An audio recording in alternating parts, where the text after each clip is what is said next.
Statistics by the Ministry of Health and Child Care revealed that Harare has the highest number of women diagnosed with cancer, and 13% of them succumb to the disease. The establishment of a cancer screening camp at Parenyatua Hospital is expected to reduce loss of life due to cancer. The First Lady, Amayokzila Mnangagwa, says there is a possibility to eradicate cancer through the adoption of the latest technology, which is being used by developed nations. The First Lady, who is the health ambassador, applauded the Chinese government for their continued partnership with the Zimbabwean government. The developed world has managed to reduce the incidence of cervical cancer through the use of cytology-based screening, a great breakthrough and one of modern medicine's greatest success stories. It is in light of this that we value your partnership to take us along with the rest of the advancing world in the fight against cervical cancer.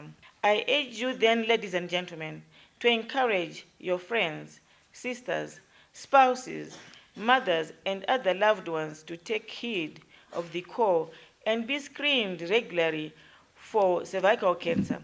The Chinese ambassador to Zimbabwe says his government will continue supporting Zimbabwe and pledge to capacitate local doctors through training programs to ensure there is an increased number of specialist services.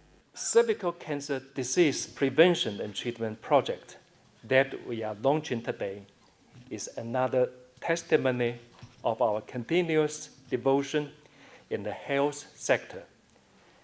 In this three-phase project, experts from China work together with Zimbabwean medical staff to screen and treat over 1,700 patients.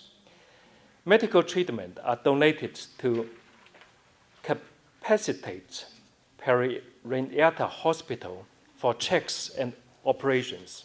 The Minister of Health and Child Care, Dr. Obadiah Moyo, assured the nation that those diagnosed with cancer will get all the necessary treatment. My ministry is doing everything possible to ensure that those screened and found to be in need of treatment get the necessary treatment. And I'm well aware that the radiotherapy equipment at public hospitals is currently giving some problems, and my ministry has already intervened and availed the required foreign currency so that they could pay the people who have to come and service the equipment. Globally, about 275,000 people are diagnosed with cancer, and 80% of these patients are from developing nations. These statistics are an indication that increased capacity through specialist services and the use of state-of-the-art equipment will reduce cancer.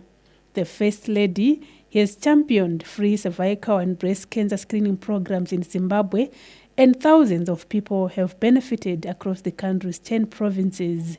Kudza Egumbo, ZBC News, Harare.